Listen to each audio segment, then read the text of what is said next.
네, 이제 오늘부터 이제 소선지서 또 이제 계속 시작됩니다. 그래서 스바냐, 오늘은 스바냐 1장부터 3장까지 말씀을 읽었습니다.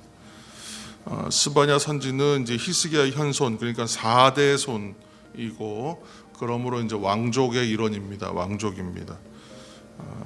하나님의 뜻을 따라서 남유다 백성의 삶에 참된 회개와 개혁이 있어야 한다. 이것을 이제 하나님의 마음을 담아서 그렇게 말씀을 선포하고 전하는 이제 사역을 하였습니다. 스바냐 선지의 선포의 시기는 이제 요시야 왕 때입니다. 요시야 왕 잘 아시는 대로 신앙 개혁의 군주이고, 신앙 개혁의 군주의 시대에서 있었음에도 불구하고 주제는 심판이에요. 한결같이 계속 심판입니다. 그래서 특히 그 사람들의 죄로 인하여 모든 땅 위에 임하게 될 여호와의 큰 날, 하나님의 이제 임하실 날, 이제 다른 성경에서는 끝날이라고 했던 것, 여호와의 날, 재앙의 날, 여러 이제 표현들을 가지고 여호와의 큰 날에 대하여서 이제 심판에 대해서 이제 선포하는 이야기가 많습니다. 그리고 이제 이 하나님의 심판의 특징은 예외가 없다. 이방 나라들도 그 대상이 된다. 이방 민족들, 그래서 블레셋부터 주변에 이제 암몬이나 모압 전부 다 포함해서 그렇게 하나님의 분노를 피할 수 없다. 심판의 대상이 된다라고 이제 선포하고 있죠. 그리고 이제 선지자는 이제 온 열방이 심판받을 수밖에 없는 이 영적으로 어두운 시기, 영적으로 어두움의 시기이지만 주의 뜻을 따르는 삶을 살아감으로 인해 고난당하는 백성들이 있잖아요. 그러니까 어느 시대에든 예수 그리스도의 이름으로 살면서 핍박당하는 사람, 또 하나님의 말씀대로 살려고 해서 오히려 손해보는 사람, 이제 그런 성도들의 모습들이죠. 그 사람들은요, 오히려 하나님의 분노를 피할 수 있다. 그렇게 얘기합니다. 오히려 주를 위해서 받는 고난이 유익이 된다. 이제 그런 말씀을 지금 역설적으로 보여주는 메시지이기도 합니다. 그래서 선지자가 얘기하는 것은 그렇게 주의 뜻을 따르면서 살아가다가 당하는 어려움이 있을 때에 인내하라. 이것을 이제 메시지 가운데 당부해주는 말들을 우리에게 주고 있습니다. 그래서 하나님은 왜냐하면 여전히 다윗과의 그 약속을 기억하신 하나님이고 구원을 베푸실 전능자이시기 때문이다. 그렇게 말씀 가운데 하고 있죠. 그래서 예루살렘을 사랑하시기 때문에, 그러니까 곧 오늘날 성도들을 사랑하시기 때문에 그 성도들로 인하여, 예루살렘으로 인하여 기뻐하실 것이다. 이제 그 말씀들을 하고 있습니다. 스바냐 우리 1장 2절 말씀 한번 읽겠습니다. 스바냐서 1장 2절 여호와께서 이르시되 내가 땅 위에서 모든 것을 진멸하리라. 아멘. 그러니까 심판의 말씀이 선포되고 있다고 말씀드렸죠. 그래서 진멸한다, 멸절한다, 이 말이요 계속 반복됩니다. 결코 진멸된다, 멸망한다, 강력한 경고의 말씀입니다. 그러니까 언제냐 하면 말씀드린 대로 여호와의 날, 또는 여호와의 희생의 날, 또 여호와의 큰 날, 이렇게 묘사되는 그 끝날에 그렇게 된다. 그런데 그런 중에도 구원받을 수 있는 백성들이 있다라고 얘기해요. 2장 3절 말씀 우리 한번 읽겠습니다.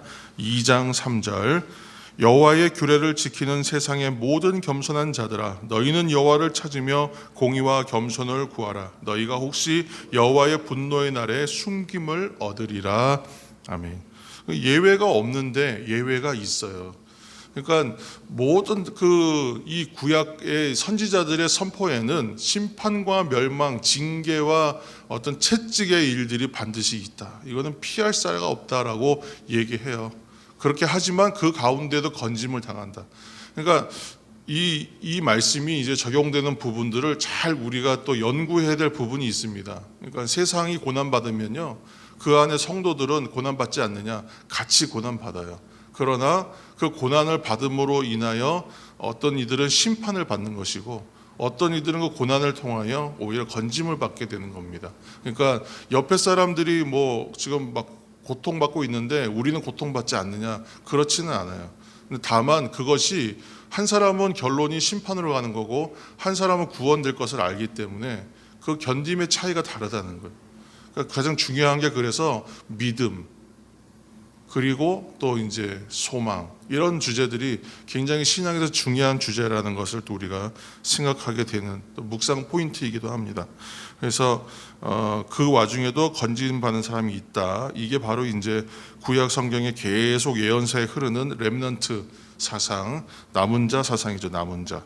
그 시대마다의 남은 자들이 있는데 이 사람들의 특징이 그럼 뭐냐? 오늘 성경에 있는 내용을 스바냐에 근거하면 하나님의 규례를 지키는 사람들, 하나님의 말씀대로 사는 사람들, 그 다음에 하나님의 어떤 특징적인 것이 하나님 닮은 사람들, 곧 정의와 공의를 행하는 사람, 그 다음에 또 겸손한 사람, 그 사람들, 그리고 오늘날 우리가 성도됨의 정의를 계속 해왔던 내용들에서 크게 벗어나지가 않죠. 그러니까 악을 행하지 않고 거짓을 말하지 않는 사람, 그리고 두려움과 염려의 일들 앞에서 우리가 저번에 얘기했던 대로 풍랑 속에서 예수님을 바라봐야 하는 것처럼 믿음으로 하나님을 바라보는 사람들, 하나님이 이러한 사람들을 뭐라고 하냐면 기뻐하신다라고 얘기해요. 하나님의 그 백성만이 아니라 2장 전체는 거의 뭐 열방을 향한 심판 선포에 대한 메시지들입니다. 그래서 블레셋 도시들이죠. 앞에 뭐 아스글론 뭐 그런 데가 다 이제 블레셋의 5대 도시가 이제 유명한데 그 블레셋 도시들과 모압과 암몬, 구스, 아수르까지 다 이제 거기에 해당한다 얘기하고 3장에 이제 선지자를 통해서 그 시대의 죄악상이 무엇이었는지를 이제 밝힙니다. 3장을 이제 한번 눈으로 한번 보시면 3장 1절부터 일종의 악목록, 죄의 목록입니다. 그 당시에 사람들이 어땠는지 1절에 보면 뭐 폐역하고 더럽고 포악하였다. 2절에 뭐 하나님의 명령과 그 규례, 교훈들을 지키지 않았다, 따르지 않았다. 3절에 하나님 앞에 의뢰하지도 않았고 뭐 따르지도 않았고 당연히 교만함이죠.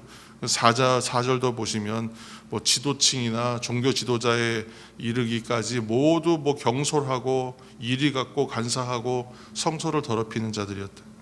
그래서 이제 뭐라고 하냐면 회개하라 그랬는데 7절에 보시면 그럼에도 불구하고 외면하였다, 따르지 않았다, 순종하지 않았다. 심판 선언이 나오는 것이죠. 그리고 나서 이제 얘기하는 것들이 이제 그럼에도 불구하고 하나님의 뜻은 남은 자들이 있다.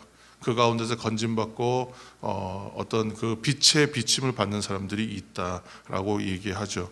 그리고 나서 이제 3장 17절 아주 유명한 스바냐서의 가장 유명한 말씀 한 절이 나옵니다.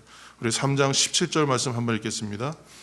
너의 하나님 여호와가 너희 가운데에 계시니 그는 구원을 베푸실 전능자이시라.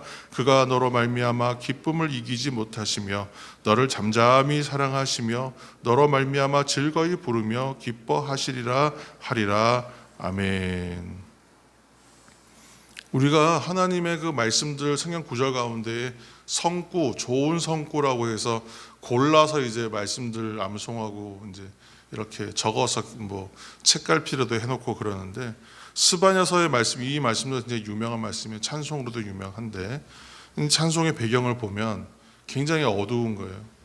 어두움의 시기에 아주 좀 비장한 내용이 배경입니다. 사실은.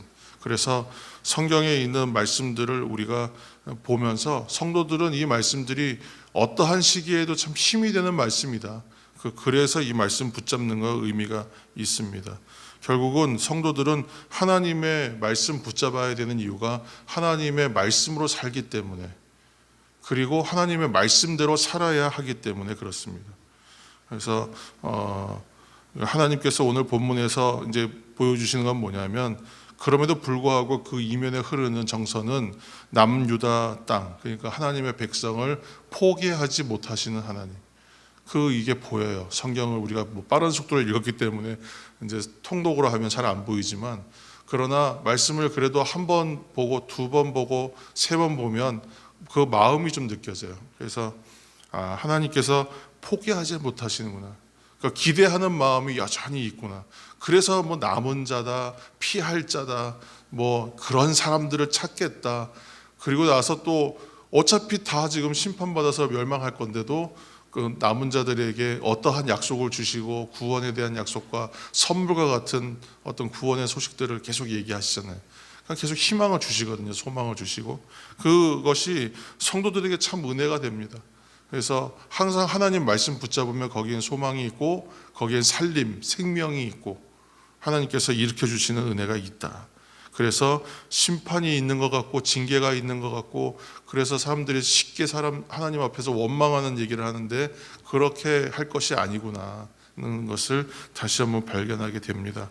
그러니까 심판도 징계도 이유는 뭐예요? 다시 다윗의 계보 곧 그 제사장 나라 하나님의 제사장 나라 되게 하기 위한 일들이지 않습니까? 그러니까 오늘날 고난과 실패와 여러 고통의 문제들이 결국은 하나님께서 나의 나되게 하기 위한 성도 되게 하시기 위해서 사용하시는 재료인 것처럼 그 시대의 일들도 결국은 하나님의 백성을 백성되게 하기 위하여 하시는 작업들이라 이렇게 생각해야 되는 것입니다. 그래서 오늘도 한번 생각할 때에 그 칼빈이 그런 얘기했거든요. 성화가 그렇게 더디다고. 우리가 구원의 완성을 이제 완성되어 가는 것을 성화의 과정이라고 얘기하는데 성화가 그렇게 더디다. 도대체 진보되는 것이 보이지가 않는다. 하루가 지나고 또 하루가 지나도 나아지는 것 같지가 않다. 막 그렇게 좀 칼빈은 좀 그렇게 부정적으로 얘기했어요. 그러나 결국은 뭐예요? 하나님께서 하나님의 열심으로 그 완성을 향해서 우리를 끝까지 밀어가세요. 그래서 결국은 하나님의 백성들이 다 거룩한 백성 되도록 인도하시고 결국은 완성이 이루어진다. 그래서 인생의 큰 계기들을 통해서 하나님이 또 진보를 크게 이루어 가시기도 합니다. 그래서 우리에게 고난이 있더라도 큰 일들이 일어나더라도 그 일들 또한 하나님께서 사용하시는 것이다. 오늘 자고서 지금 일어나서 새벽 기도를 나오는데 보니까 길거리가 아주 난장판입니다. 밤사이에 바람이 분 거예요. 바람이 저희는 모르고 그냥 세상 모르고 우린 잤는데 일어나 보니까 바람이 그렇게 많이 불었고 난리가 난 거예요. 그렇죠? 그러니까 세상 가운데 그러나 그 가운데에서도 우리는 평안히 잤단 말이죠. 그러니까 하나님의 은혜 가운데 있는 사람들은 고난을 피하는 건 아니에요. 그 가운데 있습니다. 그러나 잠잠할 수 있습니다. 그 안에서 평안할 수 있습니다. 오늘도 하나님 안에서 평안을 누리시는 이 하루가 되시기를 축원합니다. 그리고 또 말씀을 붙잡고 말씀대로 살아내므로 성화를 이루고 승리하시는 저와 여러분 되시기를 예수님의 이름으로 축복합니다. 함께 기도하겠습니다.